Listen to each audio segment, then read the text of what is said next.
Hello, how are you? Today I've put together a list for you of foods that increase inflammation and pain in your body. There are many people who have knee pain, hip pain, back pain, who undergo treatment, take supplements, and still can't get rid of this pain, which is chronic. Every day the person is in pain. Sometimes it's actually because of the diet you're following, because it really has a strong impact on the inflammation and pain process for people. And it's also no use consuming lots of good products, healthy foods, and supplements if you also eat a lot of unhealthy foods, because it kind of cancels out and you never solve the problem. So let's talk about the foods you need to avoid in your daily life to reduce inflammation and pain. You're going to love this video. If you love tips on nutrition, health, and fitness, you're going to love this channel. Take the opportunity to subscribe and remember to turn on the notification bell to get updates. I have new videos every day and you're going to love them. So let's start talking more about these foods. I've listed some foods that are easy for you to cut out of your daily routine, but that will have a huge impact in reducing pain and inflammation in your body. Let's get started. The first food you should try to eliminate as much as possible, or at least reduce as much as you can in your daily life, is simple white sugar. And even fructose syrup, those processed products that have a lot of added sugar. That's because sugar is one of the biggest inflammatory agents we consume in our daily lives. When we consume sugar and check our blood tests, the inflammation markers really do increase in our blood, and this contributes to more pain. So, it's very important that you cut out sugar as much as possible from your routine. Talking about cutting out sugar doesn't mean giving up sweet flavors. There are plenty of sweets you can enjoy without any sugar at all. I have several playlists here with sugar-free sweet recipes, and I'll leave them below to help you out. And there are people who tell me they'd really like to, but they're addicted to sugar, because sugar does that too. It gets you hooked, and you need to add more and more sugar to satisfy that sweet craving you have. I have some really great videos here talking more about sugar cravings, how to cut sugar from your diet, and I'll leave those down below in the description for you. And while you're at it, let me know in the comments below if you feel any pain or inflammation in your body in any specific area. Some people feel it in their back, their knee, their hip. If you feel any kind of constant pain, let me know down below where you usually feel this pain. And give this video a like because I know you enjoy videos about this topic, pain, joints, inflammation, so I'll come back and make more videos like this. The second food on our list, which you should also try to eliminate as much as possible, cut it out of your diet, cut it out of your meals, is trans fats. Trans fats are highly inflammatory fats. They are completely industrialized fats. They don't exist in nature. This fat, when consumed in the way we usually do in industrialized, ultra-processed foods, is a highly pro-inflammatory fat that greatly worsens pain conditions for people and is also extremely harmful to your cardiovascular system. So cutting out trans fats basically means cutting out industrialized fatty foods. Always check the label, because usually a very fatty industrialized food will have some type of trans fat in it, since it's a more stable and cheaper fat for the industry. So you'll need to look at the label to see if it contains trans fat, hydrogenated trans fat, hydrogenated fat, esterified trans fat. All of these are names for trans fat. Remember that I have a video here on the channel talking more about how not to be fooled when looking at food labels. I'll leave it down below in the description for you.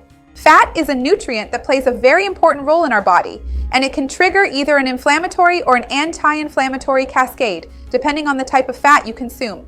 I've already talked about trans fats, which are the worst kind, but there are other fats that are also very inflammatory, like omega-6 fats.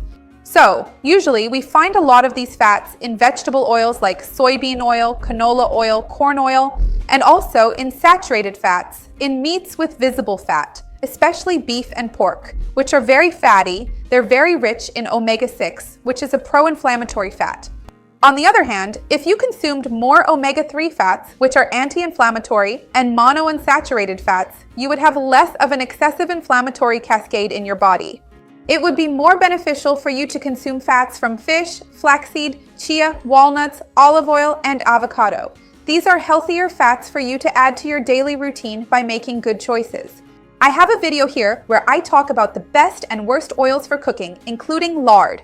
There are several great videos here about healthy fats, and I'll leave them down below in the description for you. Another group of foods that you should try to consume as little as possible are refined carbohydrates. White bread, white rice, white pasta.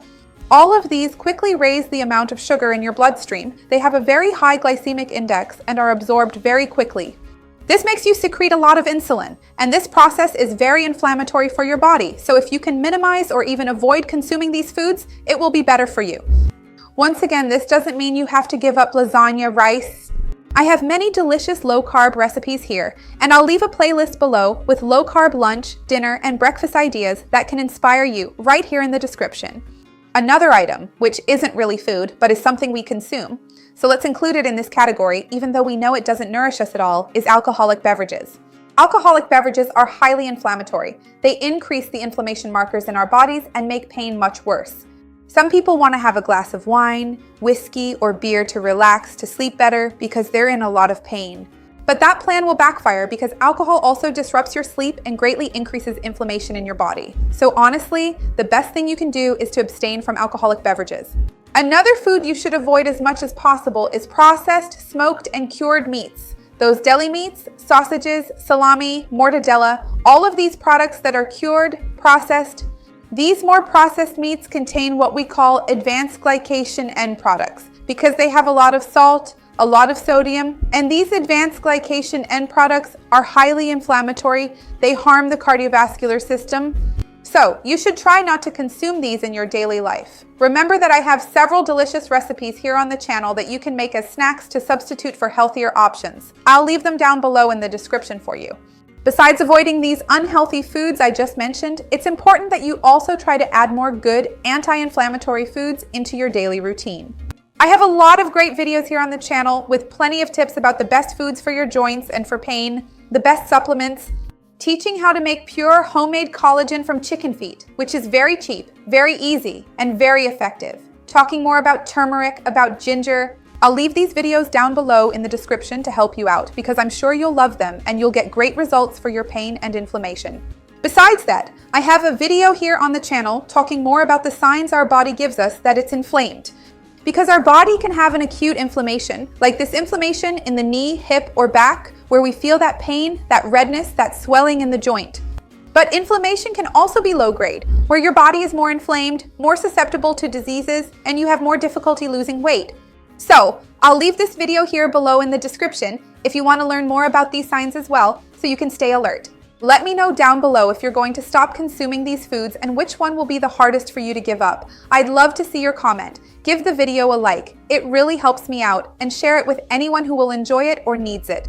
Let's grow this chain of good together because that's what I want here with the channel. See you next time. Bye.